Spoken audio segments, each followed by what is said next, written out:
Chapter 5, The Great Locomotive Chase, John Alfred Wilson's Wild Ride, April 12th through November 10th of 1862. A quote from Private John Alfred Wilson, the 21st Ohio Infantry. Experience has taught me that man, in the fix we were, is the worst and most desperate creature on earth, and will do things that seem utter impossibilities before their accomplishment.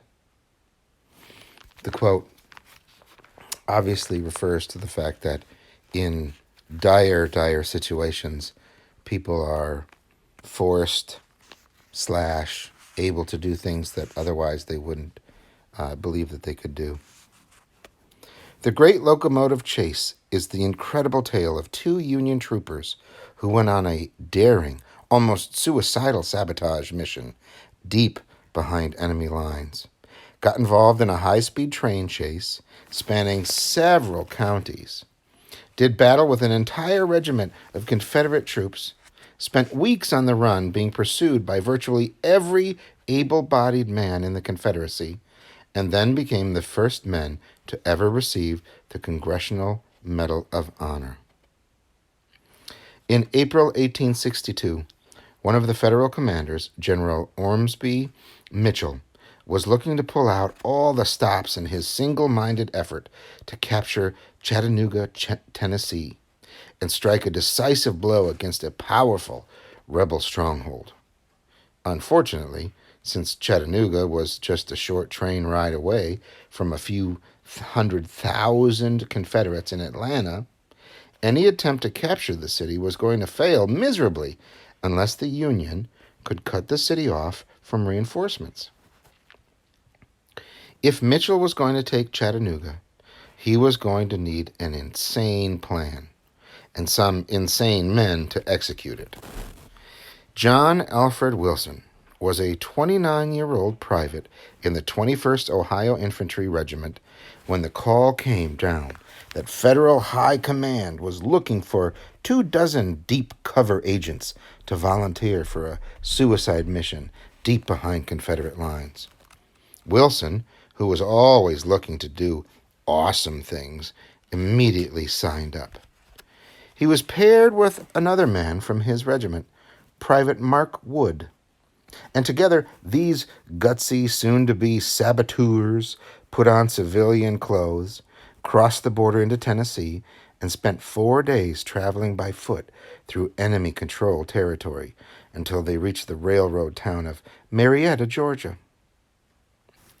I'm going to pause for a moment. There's a side note. My Aunt Rita, my mom's sister, has lived in Marietta, Georgia since she was a young woman, and I've been there to visit. Hi, Aunt Rita. Okay, sorry. There, they linked up with 18 other Union spies and espionage experts set on initiating one of the craziest raids in the entire war. They were going to gank a Confederate railroad car and scorched earth vaporize the rebel rail system all the way to Chattanooga. Andrews Raiders, so called because they were led by a man named Andrews, stuffed revolvers under their coats, boarded a train known as the General at Marietta Station, and, for the glory of the Union, these undercover Federal agents began riding it north towards Chattanooga. When everybody got off the train to get breakfast outside Kennesaw, Tennessee, Private Wilson and the rest of the raiders stormed the locomotive engine, commandeered the train, and peeled out of there like a joy-riding teenager, leaving all the conductors and passengers in the dust, wondering what the heck just happened. These guys then immediately sped north, destroying the tracks behind them, cutting telegraph lines by swinging on them like Tarzan. Seriously, no kidding, swinging like Tarzan. And torching a bunch of bridges in an effort to destroy the train link between Atlanta and Chattanooga. This ridiculously dangerous attempt at sabotage would have worked if it weren't for a completely irate Georgian named William Allen Fuller. Fuller was a conductor on the General And when he saw that he was getting train jacked by a bunch of Yankees, this mustached man crammed a half-ton of bacon in his mouth, kicked over his breakfast table, ran out of the restaurant, and started hauling after his runaway train on foot. Over the next 51 hours, Fuller pursued the general, first on foot, then using one of those, wacky hand car things from the cartoons where you pump up and down, up and down, up and down to make it move, and then by commandeering a southbound train, loading it up with stragglers from the 1st Georgia Infantry, throwing the locomotive in reverse, and pursuing the general while riding backward down the track. When Wilson and the raiders saw Fuller burning rubber down, toward them in reverse, they set a train car on fire. And they released it. They released the coupling so that it careened right at him. But Fuller just busted right through the wreckage and kept on rolling. With Fuller and the mad Georgians hot on their trail, the raiders ran out of steam, and the general, now completely out of fuel, slowly came to a halt along the tracks. Wilson and Wood jumped off the train and sprinted into the woods while musket balls were whizzing past their heads. But the locomotive chase was just the beginning of these Union spies' adventure. For the next 36 hours, Wilson and Wood were pursued through the mountains and forests of Tennessee by soldiers, civilians, and tracking dogs. After eluding capture during the night and talking their way out of what Wilson refers to as the ticklish situation, his term for being apprehended by a Confederate cavalry company and having a commander tell him, we don't take prisoners, we execute them. The fleeing men captured a boat, took it 50 miles down the Tennessee River, and nearly made it to Union lines after bluffing a group of Confederate stragglers into thinking Wilson was just some inquisitive Georgia civilian. Then, the on-the-run Yankee spies learned that the Union Army had just taken the town of Stevenson, Alabama, which was only a few miles from their location. Wilson and Wood walked to Stevenson, eager for their arduous ordeal to be over. These two men had been on their own, fighting a war for the North by themselves. When they got there, they found it had already been retaken by the rebels. Whoops. Oh, no. Both Wilson and Wood were captured on sight, just 7 miles from friendly lines. They were almost there. They had almost made it back to friendly lines. They were brought before the Confederate commander in the sector, a General Ledbetter, who took great pleasure in telling the men that they were going to be hanged to death as spies and then thrown in an unmarked grave. Wilson handled the notification of his imminent death like a hero in an old cowboy movie. He looked Ledbetter in the eye and told him, hang me, and be damned. But I'll tell you one thing to remember. If you ever do come across one of our men and hang him, look out that sooner or later your own neck don't pay the penalty, because this hanging business will be quite common about the time this rebellion closes up. Well, Ledbetter didn't take this very well. He was pretty mad. Wilson and Wood were taken to Chattanooga, dragged through the streets in chains, and thrown into a horrible place, affectionately known among the prisoners as the Hole.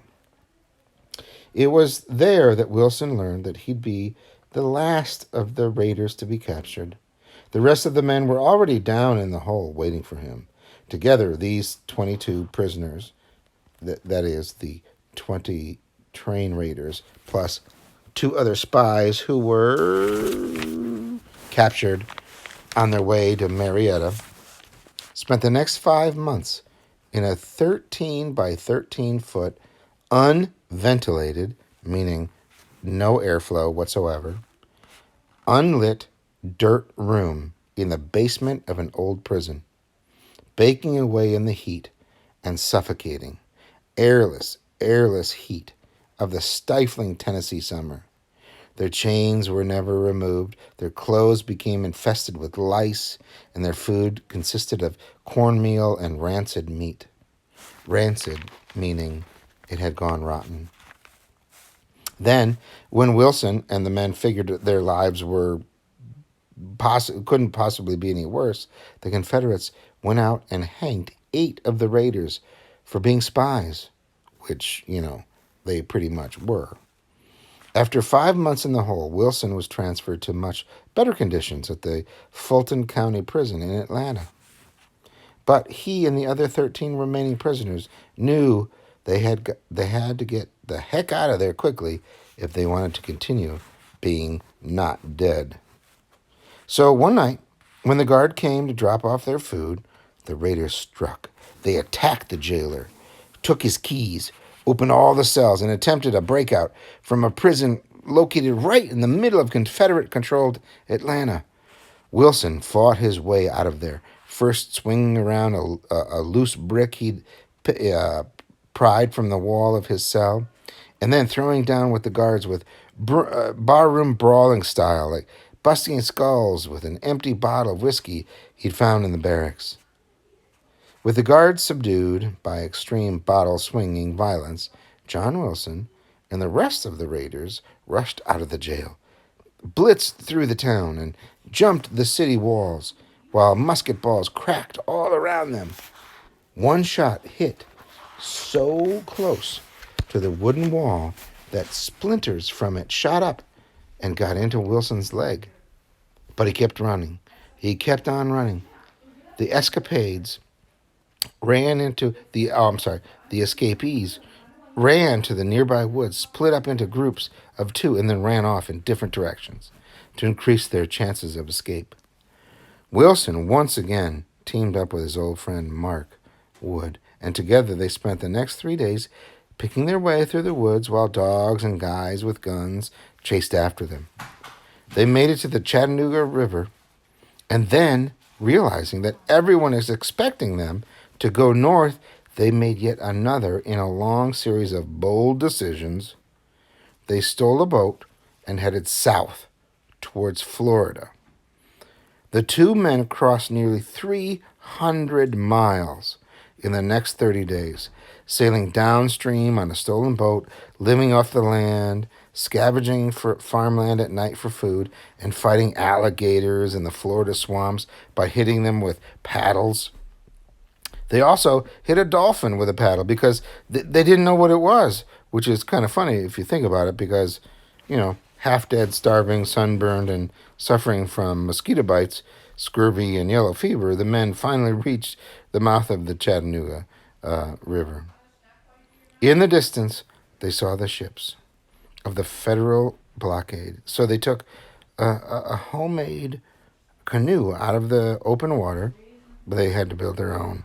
After they stolen the boat, was stolen back from them while they were camped on shore one night. So apparently the boat that they stole was stolen back from them. They survived the high seas and got picked up by a Federal gunboat on November 10th, 1862. They were 2 of only 8 escapees to make it home. The rest were recaptured before crossing back into the Union lines. After sailing to Jamaica and a couple of other cool places with the gunboat, Wilson was brought back to Washington, D.C., where he was promptly imprisoned for violating a mandatory curfew. Wilson got out of jail the next morning, met Abraham Lincoln, and was personally presented with the first ever batch of Medals of Honor for his service to the U.S. Army by the President himself. Now, note that his award was presented in September 1863 rather than on March 25th, 1863, with the rest of the raiders, but it's pretty much the same thing. He would later rejoin his old unit, get married, write his memoirs, fight through the war, and live to be 72, though not all in that order. Next, we have POW. POW stands for Prisoners of War. Being a prisoner of war in the Civil War didn't mean that you were by any means safe.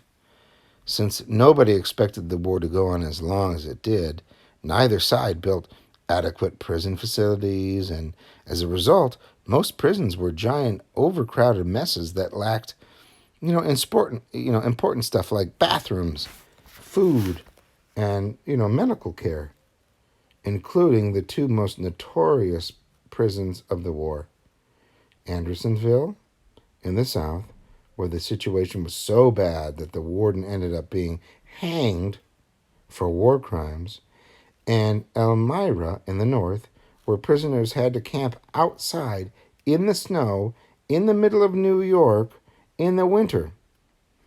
Roughly 12 to 15% of all Civil War POWs ended up dying in captivity. You see in this graphic here the great locomotive chase. Troops. The Union only had 20 men involved in this incident. The Confederates had 3,000. Casualties. The Union, all 20 of the Union members were captured. 8 were executed. The Confederates, 10. The result was a Confederate victory. It was a bold attempt, but it didn't work.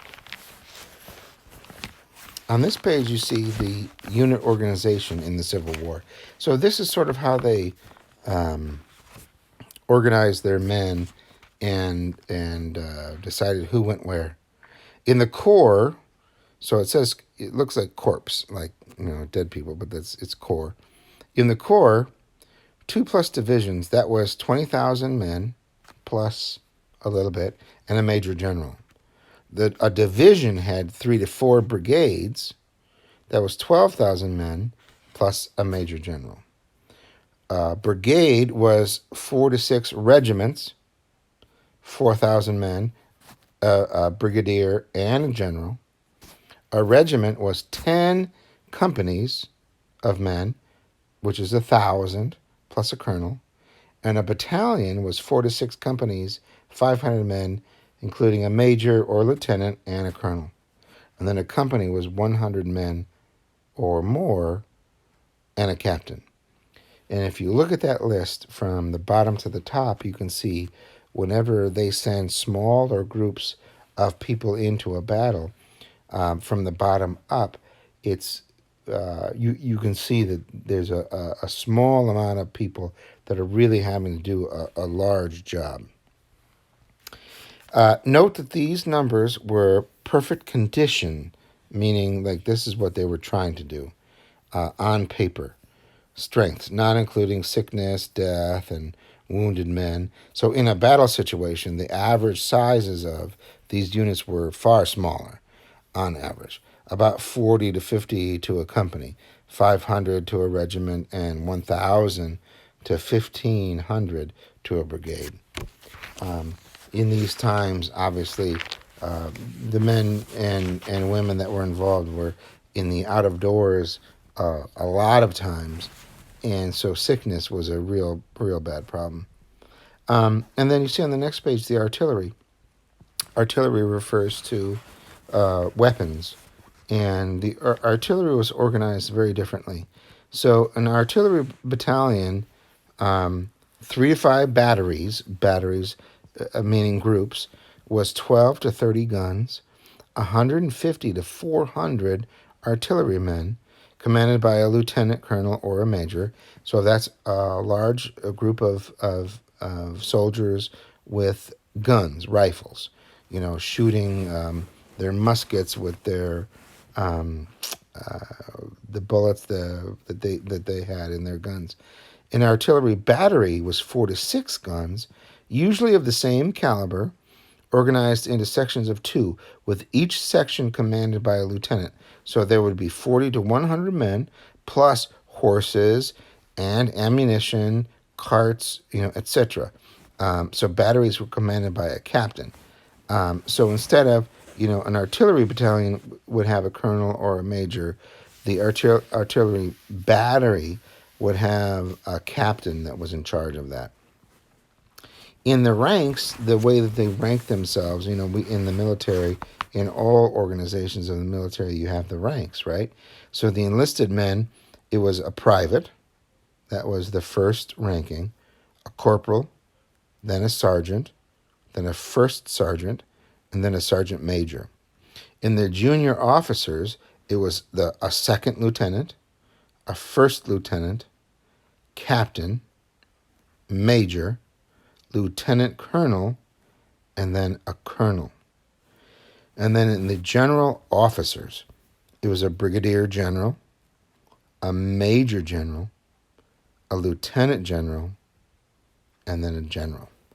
So in each of those cases, you had to work your way up through the ranks. You had to earn your way into respect and power through the ranks. And both sides, the North and the South, had to very much be organized as much as possible, because the randomness of these battles and the fact that it was America versus America required that they, attempt to be very, very organized. So that's the end of chapter 5, the great locomotive chase, and I hope you're having a great day.